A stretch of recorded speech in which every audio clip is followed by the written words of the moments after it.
10 verdades que você precisa saber a respeito do Citroën Aircross. Ele é uma das opções mais acessíveis do mercado, com 7 lugares.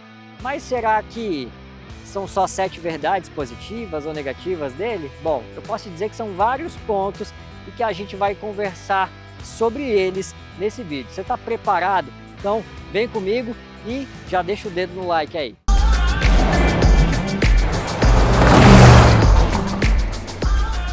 Mas bora, meu filho, antes de começar a assistir esse vídeo para valer, deixa um like aí e também se inscreve no canal. Se não fez isso, bora, aperta o botão, aí a gente começa para valer. Já estamos no interior do Aircross e nós começamos mostrando o acabamento, nos pontos em que esse carro melhorou. Começando pelo volante, o couro daqui melhorou, a qualidade está melhor, assim como nos bancos. Melhorou também. E nessa parte aqui do painel, agora é soft touch, não é aquele plástico duro. Então, uma evolução do Aircross em acabamento. Mas a gente não pode deixar de falar que os plásticos, eles estão presentes no topo do painel, na parte inferior e nas portas. A qualidade não pode ser chamada de boa. Nisso aqui, o Aircross mostra que ainda tem onde melhorar em acabamento.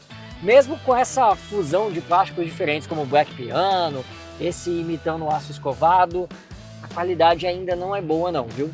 O Aircross precisa melhorar nesse ponto, mas ele evoluiu, sejamos justos. Outros aspectos que a gente pode citar que melhoraram aqui no Aircross, além de acabamento, são, sem dúvidas, os comandos dos vidros elétricos. Lembra que os vidros elétricos, o comando era aqui no console central? Pois é, enfim a Citroën nos ouviu, resolveu isso. E no banco do motorista, controle para os 4 vidros.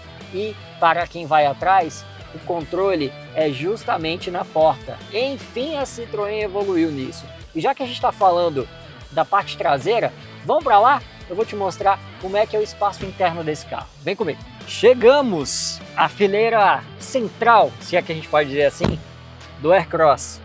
A porta, na hora que você bate, ela vem com uma força, né? Dá um barulhão aqui, mas vamos lá.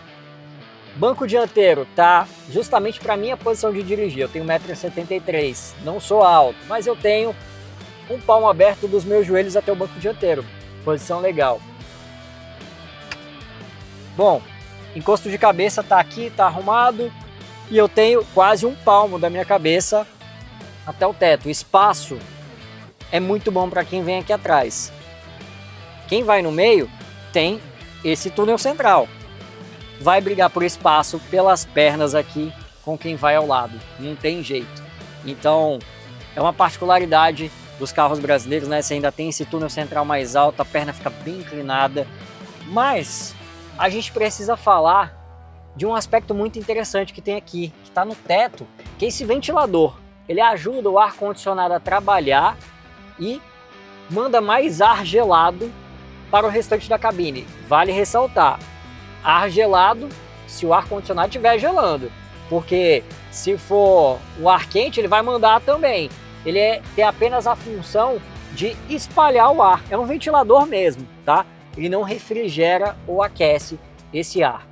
E aí a gente fala dessa função aqui para falar de um aspecto importante que é a terceira fileira. Eu estou confortável aqui, não é? Mas vamos acessar essa terceira fileira. Para isso eu preciso abrir a porta. E aí é que começa essa verdadeira missão. Eu vou baixar aqui o encosto de cabeça, vou puxar essa cordinha que está aqui na lateral e rebater o banco, não é? Só que eu tenho outra cordinha aqui, ó, na parte inferior para conseguir acessar. E o banco, ele só vem até aqui, tá? E aí eu tenho que fazer um verdadeiro contorcionismo para acessar. Vamos lá, para a última fileira. Entrei aqui, saí batendo em tudo que é lugar e pronto. Cheguei aqui na última fileira. Vamos fechar? Para mostrar o espaço aqui, não tá nada bom, viu? Tá bem apertado aqui para mim. Eu vou ajeitar aqui o encosto de cabeça. Sentei, tô com os joelhos muito flexionados. Realmente é bem desconfortável aqui dentro e tá bem encostado aqui no banco, né, nessa fileira central. E é ruim para entrar e é ruim para sair. Ideal para cá Crianças, pessoas de estatura baixa, acima de 1,70 m, já não fica legal. Você não encontra espaço direito para botar as pernas, enfim, é bem ruim. E isso acaba comprometendo, sabe o quê? Porta-malas, exatamente. E para sair daqui é chato também, viu? Pra gente ir lá falar de porta-malas, bom, eu vou sair, vou tentar, né? Fazer um contorcionismo, ó, já bati o joelho aqui, Ave Maria, bati a cabeça, mas vamos lá falar do porta-malas desse carro, vai, vem comigo. E aí já começa a falar de porta-malas. Vamos abrir? A abertura é só por aqui mesmo, viu?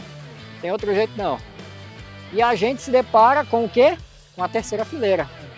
Desse jeitinho aqui, são um pouco mais de 40 litros, mas dá para fazer, sabe o quê?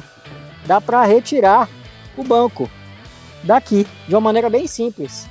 Olha só, eu venho, puxo essa alavanca e o banco sai. E o banco é leve, viu? São menos de 8 quilos. Basta puxar essa alavanca.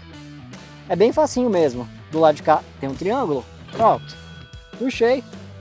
E agora eu já tenho acesso aos 493 litros de capacidade. A mesma da versão de 5 lugares. E aí? Mas vamos falar de motorização? Isso é uma coisa importante. Eu vou deixar os bancos aqui não, tá? Vou botar de volta. Mas vamos lá falar de motorização. Vem comigo.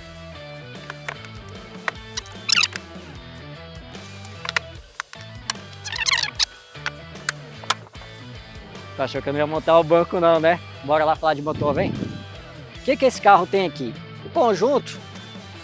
Nossa, tá quente aqui, hein, bicho? Ai, tá pegando fogo.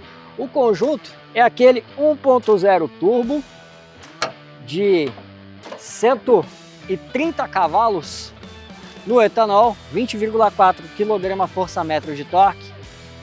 Aliado a ele, uma transmissão do tipo CVT. Meu amigo, como tá quente, viu? Quase queimei a mão aqui. Será que anda bem? Bora, vem comigo, vou te mostrar como é que é o desempenho desse carro. Vamos lá. Bom, vamos começar falando de desempenho. O que a gente sabe é que esse conjunto do motor 1.0 turbo com a transmissão do tipo CVT leva bem o aircross. Você não passa aperto, na hora de você pisar, ele responde. Mesmo com 7 pessoas, você tem uma resposta boa para um carro desse tamanho aqui. Ele é bem melhor do que a Spin, por exemplo.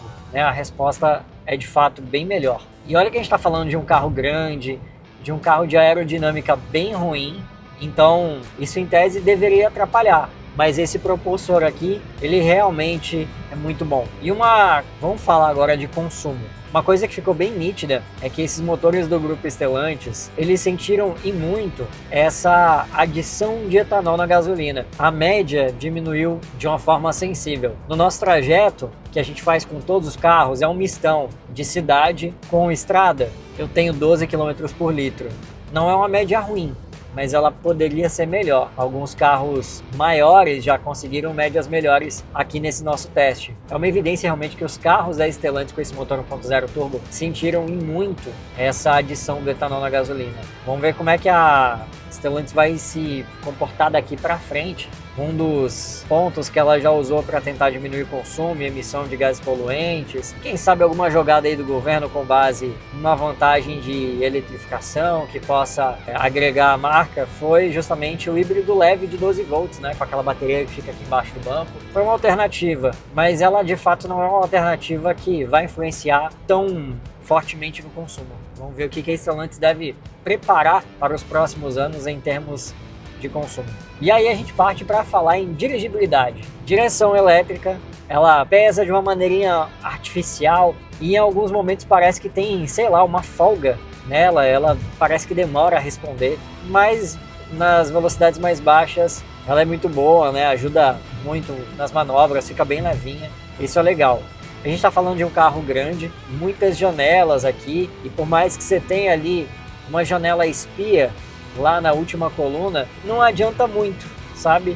A visibilidade ela fica um pouco prejudicada. Você tem uma coluna aqui que até te ajuda, né? Mas a impressão que você está perto demais também do para-brisa, ele vem na sua direção. O teto tem realmente um espaço aqui. Os retrovisores, eles oferecem uma boa visão, mas falta aqui um alerta de ponto cego, e a gente vai vendo algumas coisas que fazem falta aqui no Aircross. A vocação dele é ser um 7 lugares mais acessível, e ele acaba pecando em muita coisa, como por exemplo, a questão da eletrônica. Não tem um controle de cruzeiro adaptativo, não tem uma frenagem de emergência, não tem nenhum controle de cruzeiro tradicional, né, além do ACC. Então, essa espartaneidade, será que a gente pode dizer assim, acaba custando, né, em termos de dirigibilidade. Ele não oferece muitas soluções, não. Freios são bons, ele freia bem, e olha que eu já precisei usar os freios desse carro, mas aí a suspensão acaba jogando um pouquinho contra, né? Ela tem um acerto que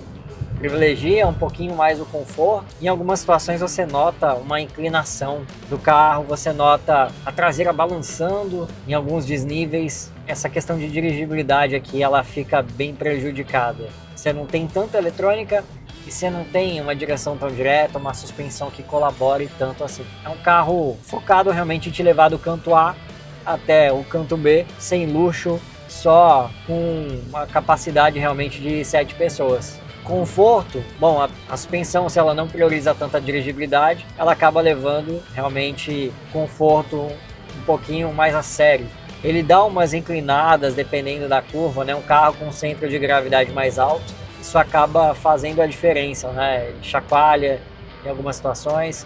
Eu tô aqui em rodovia, 100 km por hora, o barulho que invade para cá, dos pneus rolando, do motor, isolamento acústico, ele poderia ser melhor? Poderia. Essas foram 10 verdades que você precisava saber a respeito do Aircross. Gostou de conhecer esses pontos? Gostou do formato do vídeo? Então, já se inscreve aqui no canal, clica no botãozinho para ativar o sininho das notificações, deixa também seu like e eu te espero no próximo vídeo. Valeu!